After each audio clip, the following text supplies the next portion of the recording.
the man in the hot seat, OECD's tax policy director Pascal Saint-Amans. And what a session we've had today here at the CEO Congress. It's charged up everyone, especially I think the last 15 minutes, Mr. Ranjan's intervention, your reply, your questions to the US panelist on the future of the arm's length principle.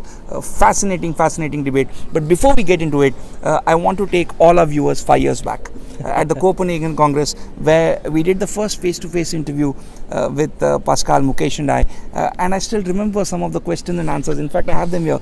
We talked about so many issues then. There were skeptics aplenty. No one thought this could happen.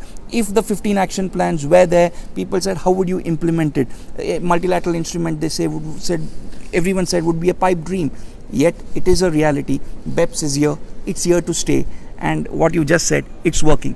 5 years back, you told us, we are going to try. It's going to be awfully difficult, but we are going to give it a shot. We are not going to give up. And you also said the main objective would be to eliminate double non-taxation. Vis-a-vis the objectives you set for yourself 5 years ago, the G20 set for you, and what you achieved, how do you, size up where we are currently? Are you happy with what you had set out to do? I'm never happy, but I should, because I think we've achieved the goals. The goals were about eliminating double non-taxation. It is happening. We haven't been as far as we could have on some actions. Some actions are not minimum standard, but frankly speaking, 5 years ago, nobody would have thought that there would have been minimum standards. Nobody would have thought that there would have been 120 plus countries participating to the Committee on Fiscal Affairs on an equal footing, including India, all the emerging economies, a growing number of developing countries. So things have happened. 5 years ago, we were in the phase of finalizing the action plan. We have developed the action plan, we have delivered, and countries have implemented, which was the most important thing. They are all implementing the minimum standards. They are all implementing beyond the minimum standards. And as we heard today, the US tax reform has incorporated BEPS items. And that's quite fascinating because it's never happened before that the US legislator, the US Senate, would draw on OECD work to fix the US tax system. Now, we could be happier if we had been more efficient in the area of transfer pricing, and we see that the tension is still here. And what is extremely interesting, and that we heard from the panel today, is that the tension is denounced not only by India, which has been the case for a long time, but also by the US and by the US Senate, which through the BEAT provision seems to have voted a vote of non-confidence. Voted no confidence to the current rules. Is it the arm's length principle or the current interpretation of the arm's length principle? But for sure, there is work which will have to take place, and there is urgency. There is urgency because all the countries in the world want to fix the digital problem, and we don't necessarily agree that it's a digital problem. We think that it's more of the economy digitalizing, so it's broader than just a few tech companies, but to Pascal, put it that if I way. could interject there, a couple of years back when I asked you about the arm's length principle and the debate, you said it's academic and you don't have time for academic debates. This time, the arm's length principle, if I could call it, is facing an existential crisis. The answer is, I don't like academic discussions, and when you have people discussing at length on whether you should have formal apportionment or the arm's length principle, this is not conducive to changes. When you have countries changing their legislation and saying we need to do something and we agree to open the discussion, you become more pragmatic and you can say, well, let's explore what's happening because there is something which is happening, and overall we need consensus.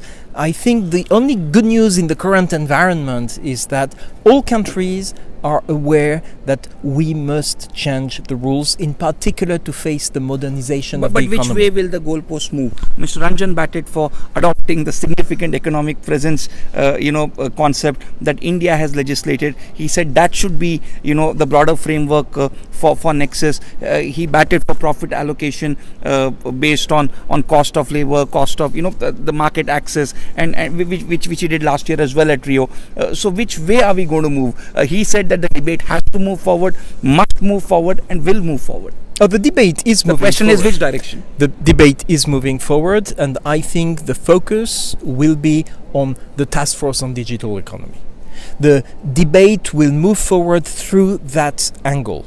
And again, what the US is saying in the task force on digital economy is that we shouldn't have a ring-fence solution, we should have a broader solution. Many countries will disagree with that. Many countries will say, let's keep the rules as they are, but we can see that these countries are also changing now and are saying, okay, well, maybe there is a need to revamp the existing system.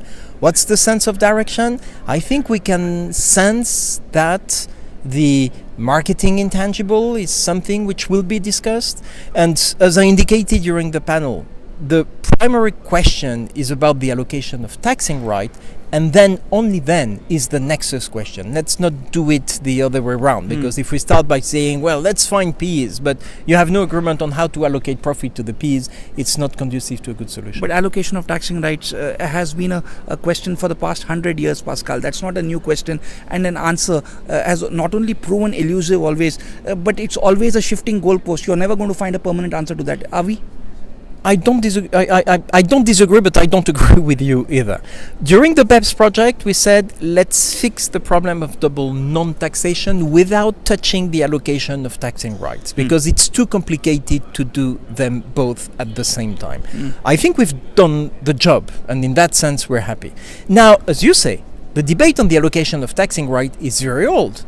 Now, what is very new is that one of the key countries for so-called residence taxation is changing or is considering changes, and this is quite fundamental and quite new. And that's why we now can have this debate on the new ground, especially as it fits a broader debate on the challenges of the digitalization of the economy. When you see the Europeans saying we need to tax these tech companies and we don't mind whether they pay a minimum tax in the US or not, it's about allocation of taxing rights, even though the same countries may not consider that it could be a long-term solution. So we see that things are not stabilized, to put it that way, which makes the work interesting but a bit challenging. Before we come to BEPS implementation, Pascal, do you at times feel that when you listen to Mr. Ranjan, you listen to the people from US, you listen to the developing countries,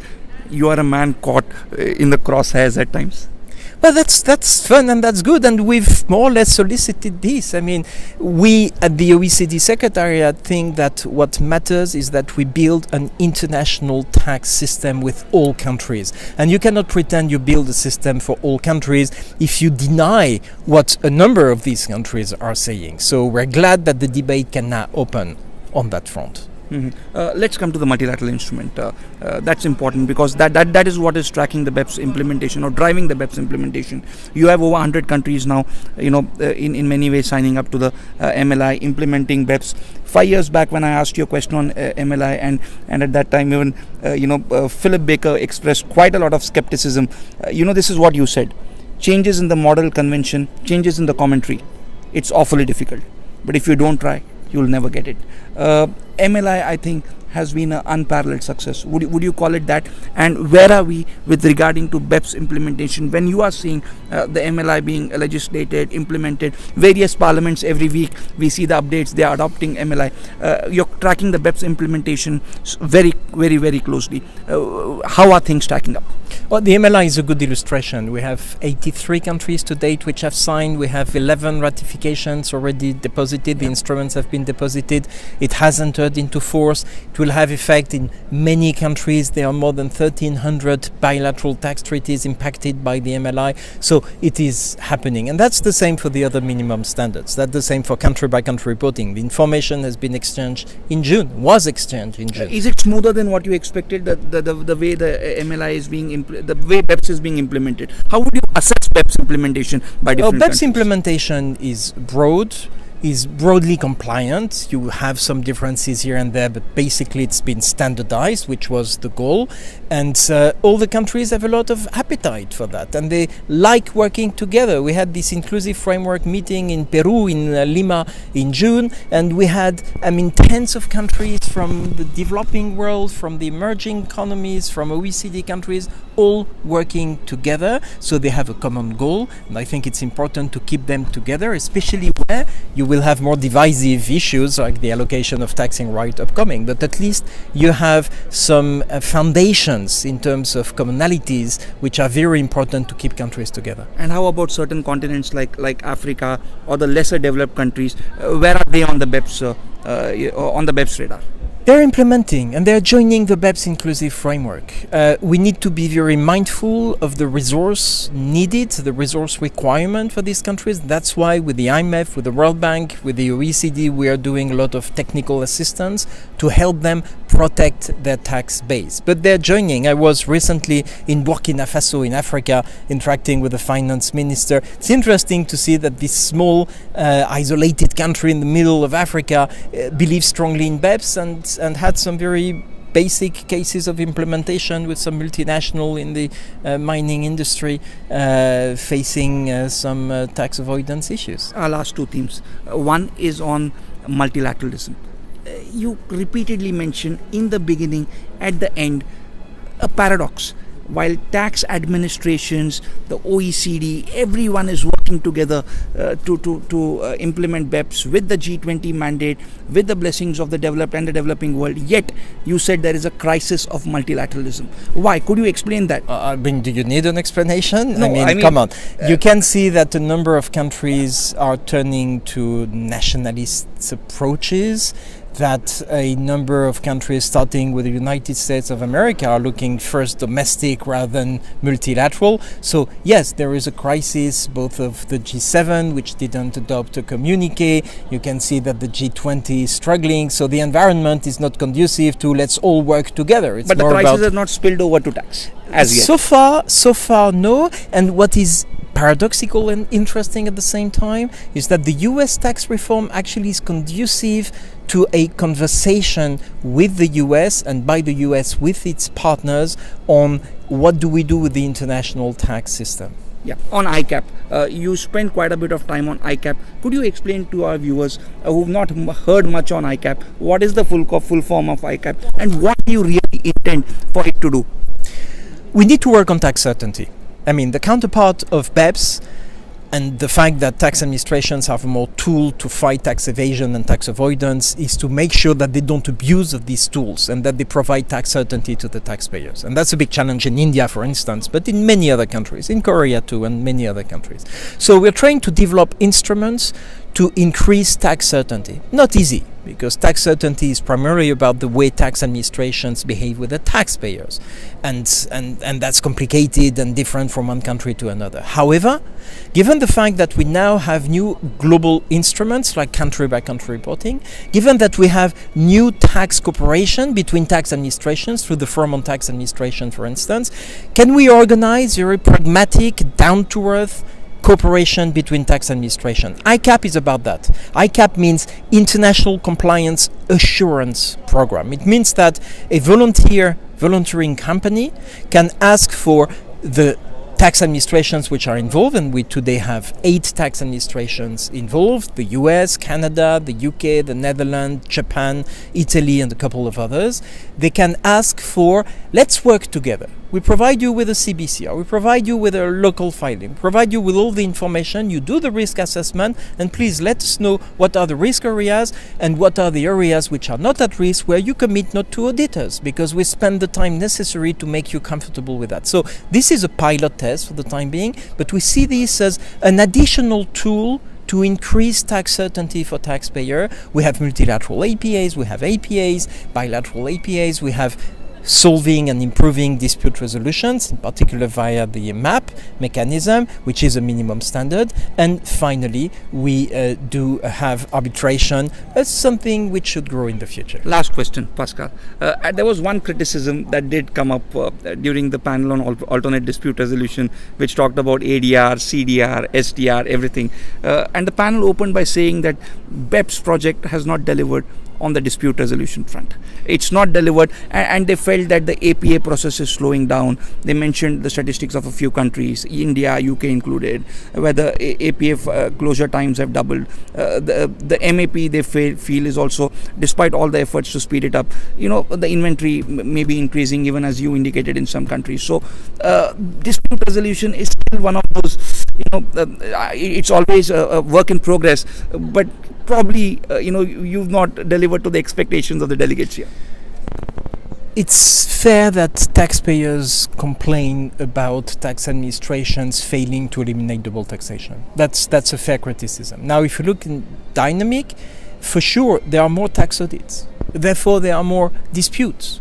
There is more global business, and therefore there are more disputes between countries. That said, if you look at the stock of maps, it's decreasing. If you look at the speed at which cases are solved, it's faster than it was. If you look at the number of cases which are being eliminated because we're looking at this minimum standard and are reporting to the G20, it is having a big impact. Is it good enough? No, it is not good enough, and more effort must be put there. That's why we have ICAP, that's why we're pushing for arbitration, and that's why we'll be very stringent on the way we implement the peer review of the mutual agreement procedure minimum standards. When we interview you at the London Congress, Pascal, what do you think we'll be discussing? Well, you tell me. I think we'll be discussing digital, the progress made by the task force on digital economy, and how the debate on the allocation of taxing right is turning. Thank you so much, Pascal, for Thank talking you. to us. The man Thank in the you. hot seat, the OECD tax policy director, Pascal Saint-Amans, who, in the face of humongous skepticism and in the face of criticism all through the BEPS project, has managed to deliver what very few people thought possible 5 years ago. BEPS action plan. The BEPS man, OECD's tax policy director, Pascal. Thank you. Thanks so much, Pascal. Thank you. Thank you.